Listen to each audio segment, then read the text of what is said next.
fellas, I'm about to cross into US.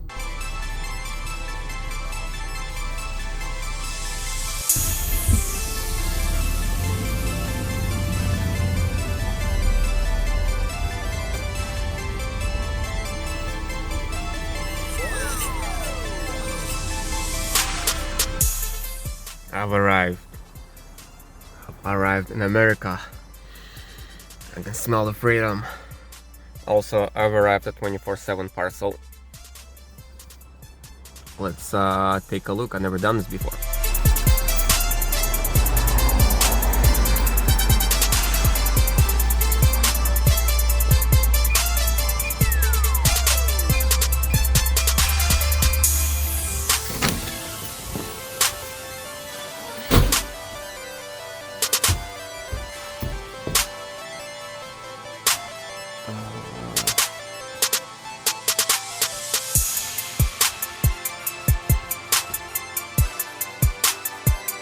Let's try this again.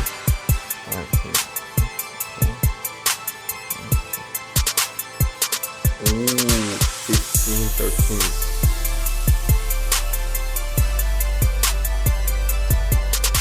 Okay. 15, 13.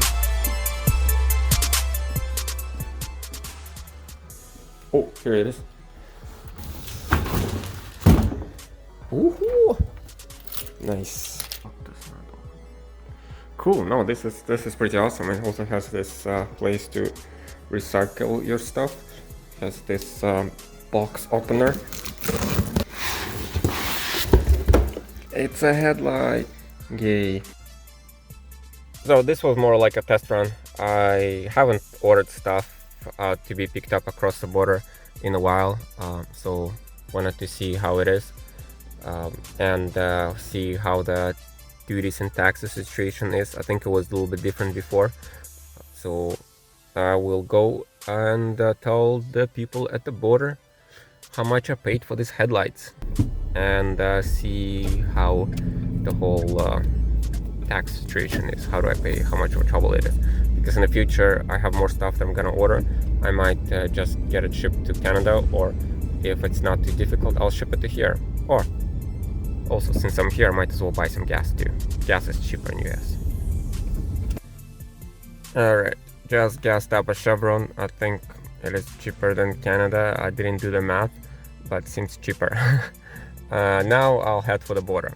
And yeah, Blaine is pretty cool, small little town here. I mean, it's actually more beautiful during the day. Well, during night too, but during the day you can see more of the view. Wish could stick around, but I gotta go.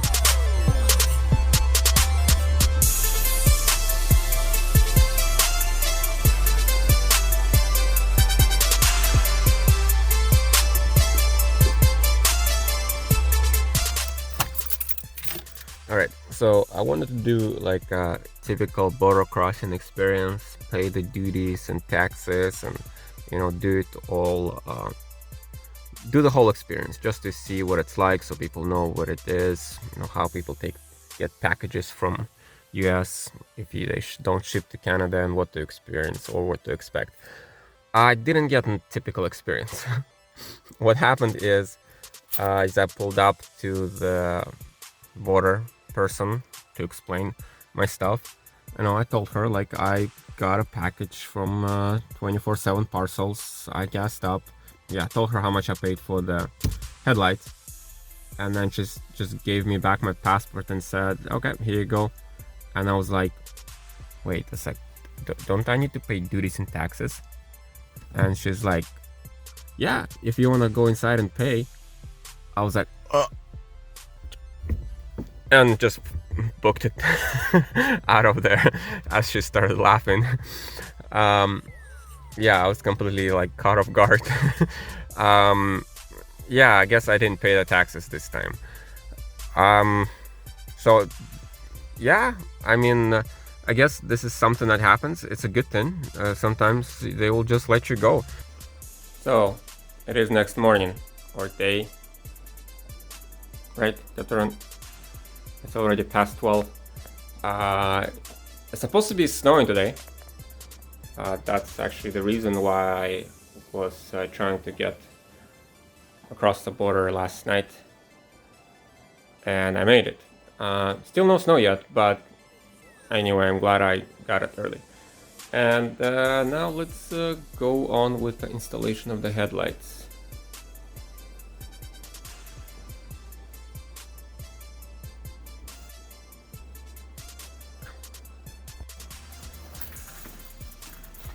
Alright. Do this. Alright, to install the headlights, you need to at least partially remove the bumper.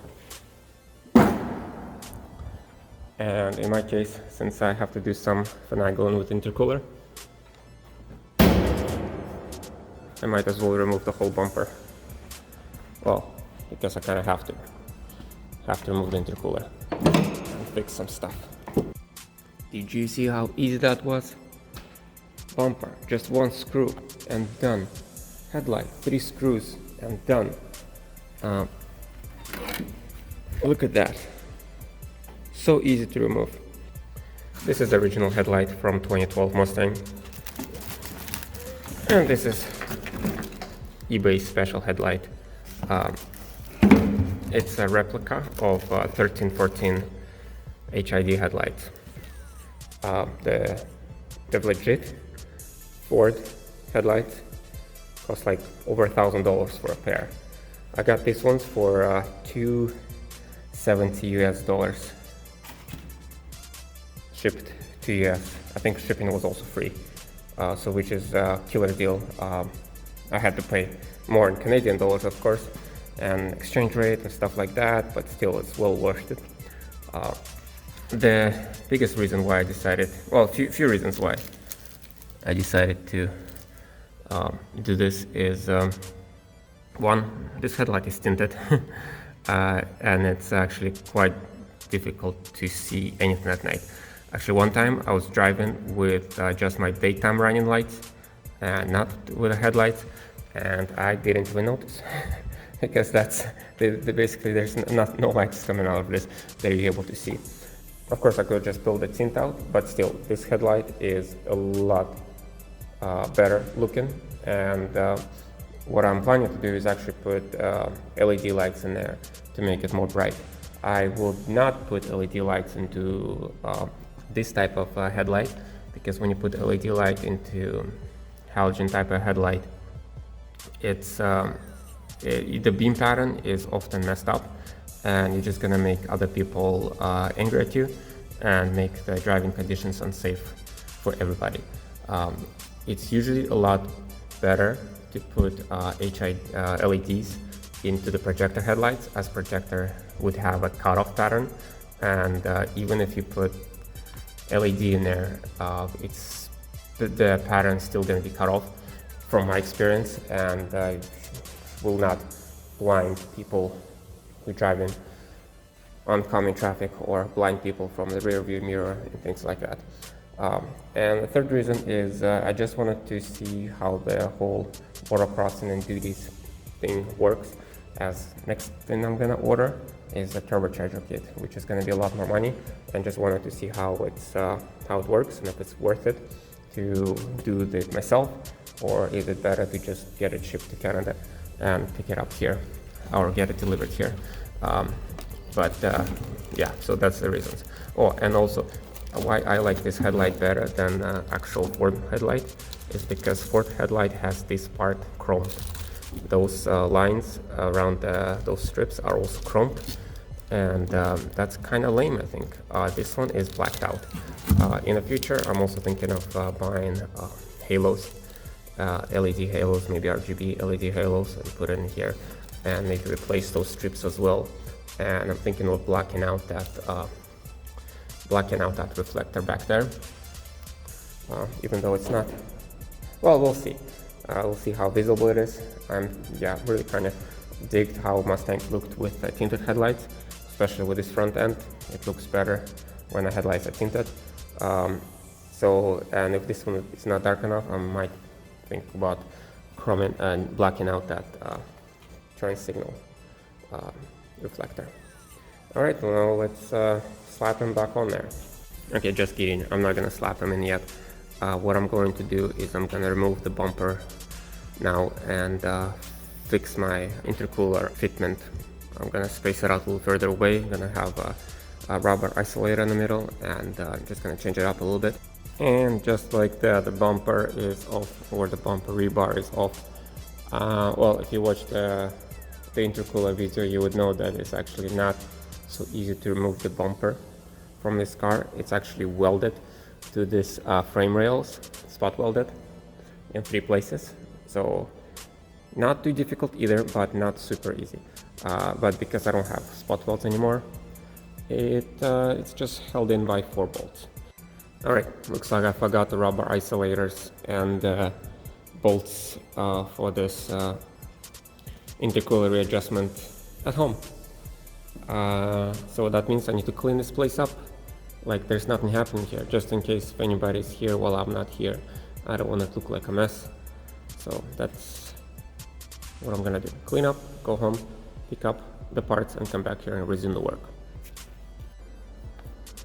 Did you miss me, boy? Anyway, here are the parts that I actually needed. The rubber isolators and the bolts. And now I can resume my work.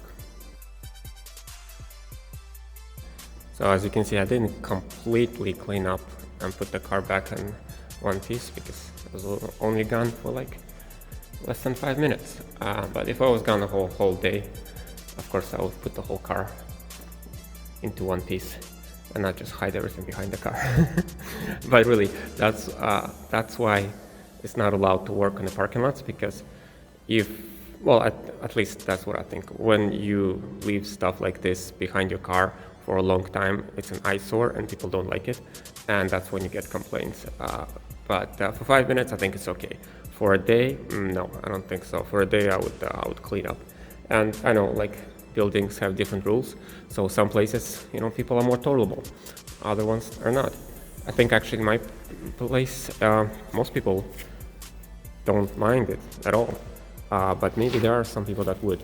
So just trying to minimize the appearance as much as possible. It's probably best for everybody. Alright, so here's the objective. I got these rubber pads. I've cut them lengthwise. I didn't know how good are they height-wise, and actually they're perfect. Looks like they're exactly the length of this reinforcement bar.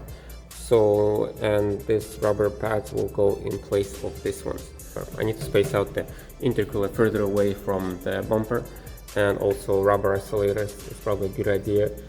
Just to prevent vibrations going through the radiator intercooler too much, and it will help it from cracking and thermal expansion, stuff like that. Also got some proper nuts and bolts. I think I'll keep this stud and nut. I think that's proper hardware. This one, I kind of thought about it too. It's not meant to carry load. I think it's just meant to seal the condenser that I was buying. It's really a shitty hardware, so I bought some proper nuts and bolts from hardware store, so I'm gonna replace those. And also I borrowed a tool from work. This is a proper riv nut tool that is capable of handling stainless steel riv nuts. That's what I have, and it should make my riv nuts a little bit more properly seated there, because right now, as they are not very tightly seated, there is a chance that I will not be able to remove these nuts, as the riv nut will start spinning through and the bolt is not going to come out because the riv nut is spinning through. What's preventing the riv nut from spinning through is how hard it is clamped onto the steel that is riv nutted into.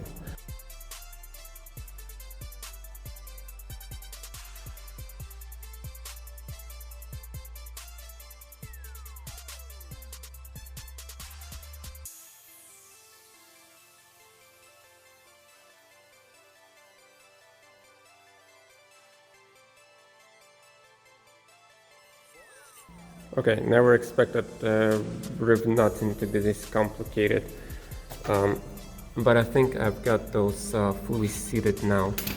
Before they weren't seated very well. Yeah, I'm not sure if it's visible, but there's like that inner surface is pretty much butted up to this outer surface. Not that that is the correct way of riveting. I'm not the cut riveting expert, but I think that's that is what it's supposed to be doing. I don't know. They seem to be a little bit more sturdy now, so hopefully there will be less problems in the future. This tool that I was trying to use, it made some snapping noises. I don't know why. Also, I've added extra washers into here because without these washers, it seems like there was just a lot of slack, and it was not really engaging right until like when the last moments of it were actually when it was doing something. Well, in reality, it was just doing nothing. So rivets are in there. Awesome. Next, gonna redo these ones with thicker rubber like this. So we're gonna get those holes drilled out here and place them on there, and it'll be good to reinstall the intercooler.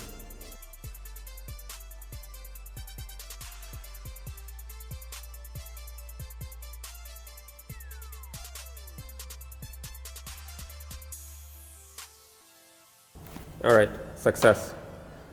I was able to get those rubber pads in there. I was able to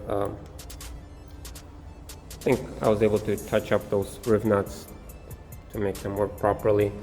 I still use the studs and yeah, 2 studs and 2 bolts. I think using 4 bolts would have been possible. It's just so difficult to get the bolts in there. Studs are just kind of can be forced into place, and I mean studs you just put in there first and then you just make them fit into the intercooler. But with the bolts you kind of have to line them up, and how the riv nuts went, it's just impossible to line them up because when you tighten them they kind of don't always go straight. The threads are not exactly in the direction that I wanted them to be, so they're kind of all over the place. I think that's an issue, or maybe that's just my excuse for why this thing fits so poorly and why I can't use a ratchet and have to use open-end wrenches. Yeah, so at this point I'll start putting things back together with new headlights. There is bumper installed again, so this time with the rubber isolators, which is gonna help with vibrations transfer into intercooler, and it spaces it out a little more, so hopefully it's not gonna have interference with the grill, because my grill was running into here. I already chopped this off, but it was still running into here, into this bracket. Now it was running into the intercooler, but I spaced it out some, so hopefully it's not gonna happen. Hopefully I'll be able to just keep the plastic bumper grill as it is and not chop off any more material. Alright, so now onto the headlights.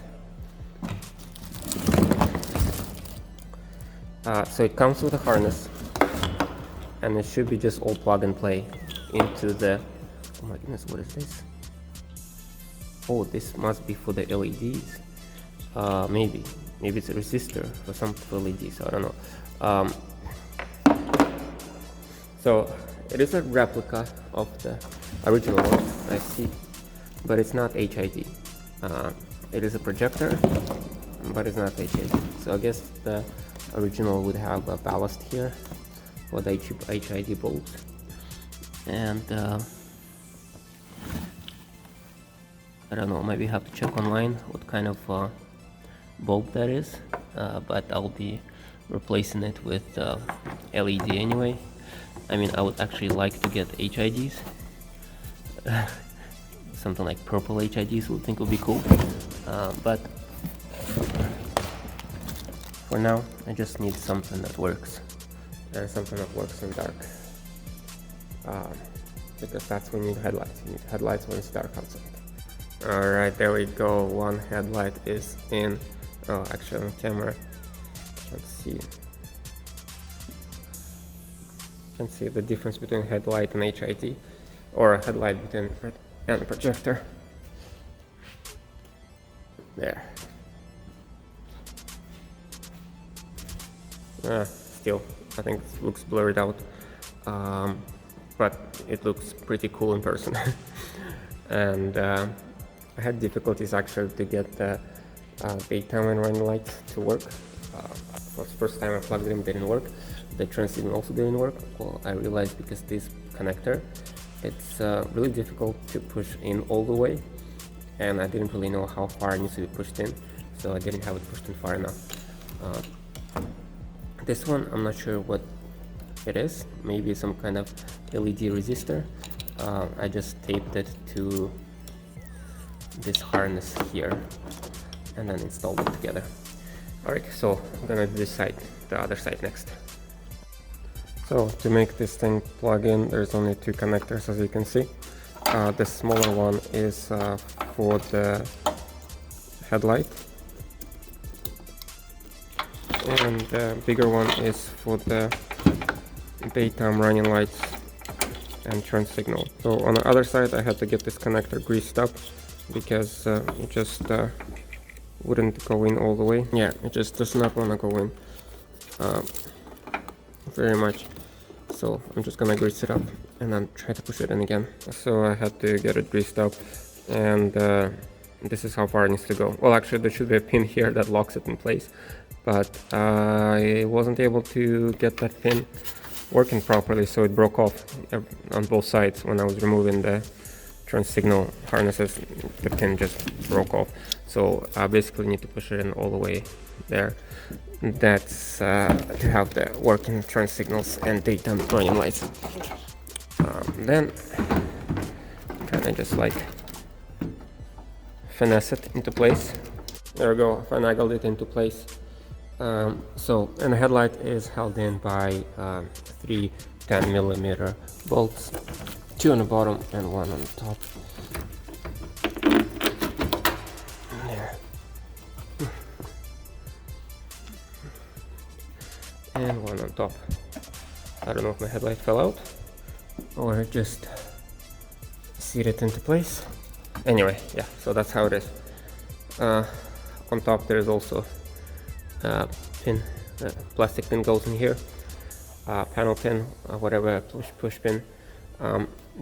Then on old headlights there is an extra thing that sticks out here to hold the front grille plastic thingy. Well, now there isn't one because these headlights are replica of 1314 Mustang, which has different grille, so they don't have this extra tab with extra screw hole, so my grille might be a little bit extra flimsy. And there they are, both headlights are working, looking beautiful in person. So they also need to be adjusted because I don't think they come in preset for the right height. They do have adjusters. There's that white pin right there, so you just put a plus type screwdriver with an extension probably, and then you can see the level rising and lowering. Now I think I need it to be set somewhere around here. I'm not a headlight specialist, but also this ground is not very flat. The car is slightly sloped downwards, so I think I'll just leave it at that for now. I'll adjust it later when I'm somewhere more flat than my parking lot. And yeah, overall results pretty awesome. I love it. Next, I'll just try to put on my plastic bumper cover, and hopefully it fits in without issues. Not because of the headlights, but because of the intercooler spacing. And the bumper has been reinstalled for the millionth time. I think I'm getting better at it. How it works for me is I start from one side, kind of get it wrapped in there, and then kind of stretch it over to the other side.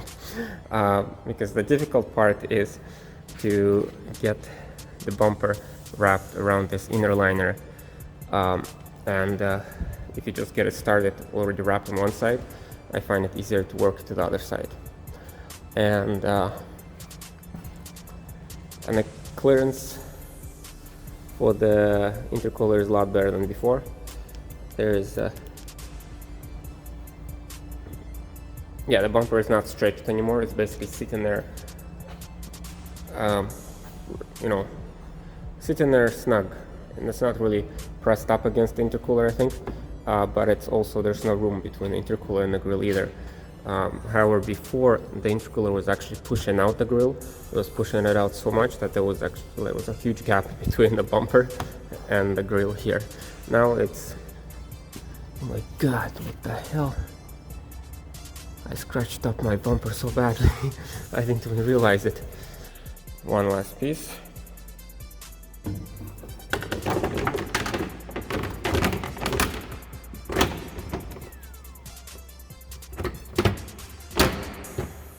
Nice. So yeah, I still am able to put this lock pins in here and in here. The only thing that is going to be missing is this tab here and bolt here. So this part is just going to be supported by this part, which is going to be supported by the pins here. So yeah, basically pins going to be supporting that front part of the bumper grill thingy. Yeah, I think turned out well. I think today was definitely a success. You can almost see the intercooler peeking through there, and yeah, I know there's like zero airflow through that part of the intercooler, as my coworkers have noticed. There's almost zero airflow through the bottom part of the intercooler. Yeah, I'm not sure how this is gonna work. Maybe the whole intercooler is just blocking the radiator airflow, maybe, but I think it'll be fine. So that's how the pipe is, how close it is to the grill. So yeah, that's another reason why the fitment is really tight. I can't really, actually I could go higher. Yes, yeah, I cannot go any lower. I thought like maybe to lower the radiator or intercooler to have more airflow on the bottom, because on the bottom at least it seems like there's some decent area, instead of going over the top. But no, actually I think it's going to be better if I try to get it an inch higher on the top here. The first part that's interfering is this part of the rat support, so maybe I'll bend it out of the way and I'll try to get the intercooler as high as possible, because also the piping is also not going to be so easy with the pipe coming out right there with a 90-degree angle. It's a little bit tight, just a little. I think it's doable though, but maybe a little bit tight. Oh, you know, that's just something to think about when it actually comes to doing it. It might be something totally different. Since this video was about headlights more than intercooler, I figured I should do more of the headlights review here. Yeah, so this is how they look fully lit. I was kind of curious how they would function when I have turn signal on. Would the white strips get turned off, or would they stay lit? And apparently they do stay lit. The orange light is kind of there blinking behind the white bars, and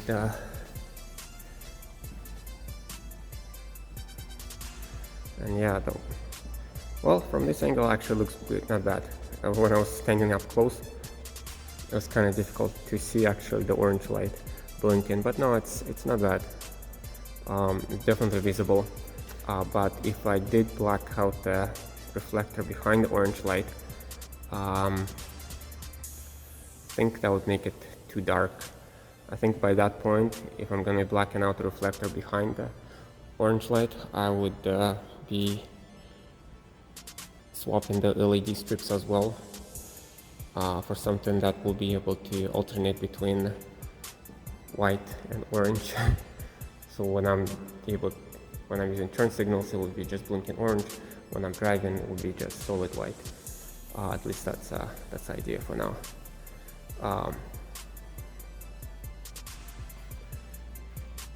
And yeah, they're definitely bright. They're definitely. I haven't actually compared OEM to this eBay special, but you know, if somebody just showed me this, it totally looks OEM.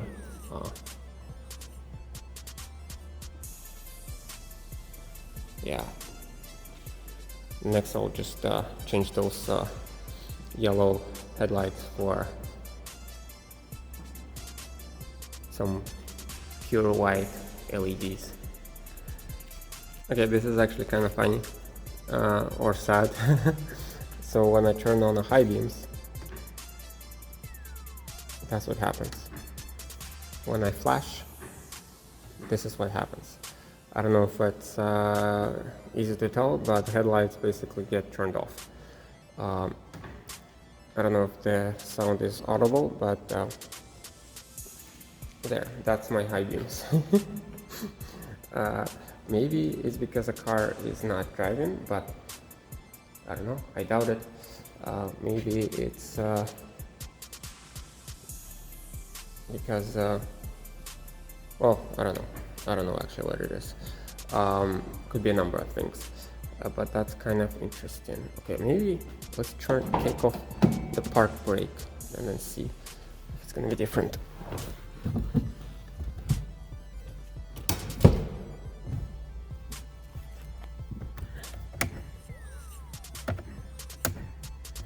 Nope. Yeah, I'll mess around with it later and see what the deal is. I don't really need high beams. I just need driving lights and flashing lights. Sometimes I like to flash people. Man, that's so cool. Just like the parking lights when you walk out of the car, are those LED strips.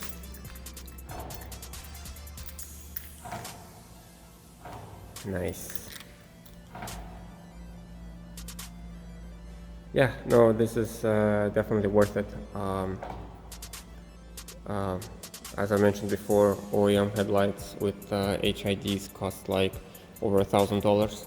This was $270 US shipped, and I think that's an awesome deal. Definitely worth it. There's no point driving around with those halogen reflectors where you could be driving around with this projector style headlights with LEDs. Well, this will be the end of the video, and see you next one.